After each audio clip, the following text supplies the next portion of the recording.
Hey guys, we're in Mark chapter 14, just the first 9 verses today. And this is coming back to what we have spoke about earlier, talking about a Markan sandwich, where a story starts, something happens in the middle before you get the conclusion of the story. And really this part is part of a greater Markan sandwich that happens throughout chapter 14. So it's kind of a sandwich within a sandwich. And very, very interesting things going on. Theologically, this is so impactful, all kinds of stuff happening here. We are working our way toward the cross, and we're working our way toward Calvary, and Jesus is predicting his death, and he's using every single moment to do so. So we find ourselves in the home of Simon the leper. Now think about this for a minute. We are at a place where Jesus is eating with a known leper. This is a big no-no. But that's not the big issue that happens. While he's reclining at the table, a woman comes in with an alabaster jar, very expensive perfume. We're told 300 denarii, which is almost a lifetime worth of money for that cost. And she breaks it open, pours the perfume on Jesus' feet, and, and anoints him, essentially. And there were some people that were indignant with this, that you, Jesus, why not take that perfume and go sell it, take that 300 denarii, and what do they say? Give it to the poor. That is our favorite thing to say when we are judging somebody.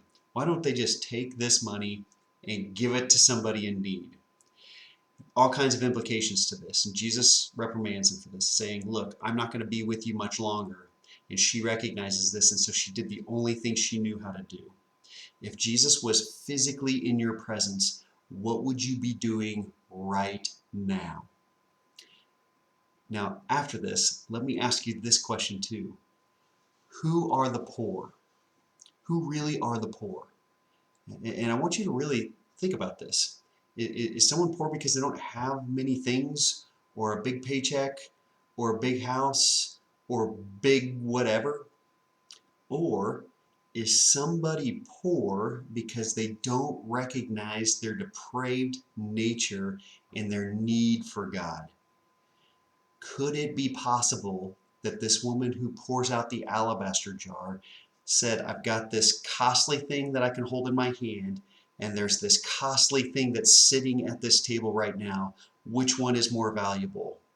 I'm going to take this thing I can hold in my hand and use it to serve the one that is more valuable. Who are the poor? Who really are the poor? It reminds me of one quick story that Philip Yancey talks about in his book, What Good is God? When he was told when he was asked to and invited to go speak at a conference for women, specifically women who were in the field of prostitution. And he asked them this question when he says, look at Jesus and what he said about you all.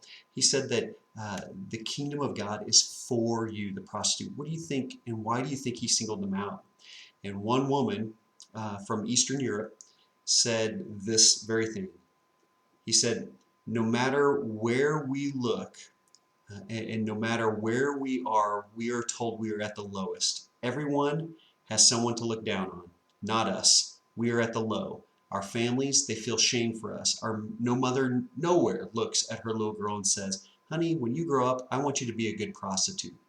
Most places, we are breaking the law. Believe me, we know how people feel about us. People call us names: whore, slut, hooker, harlot.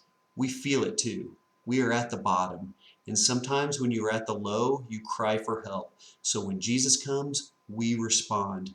Maybe that's what Jesus meant. Who are the poor? Who are the poor? You guys have a blessed day. Enjoy reading this passage, and I hope it affects you deeply.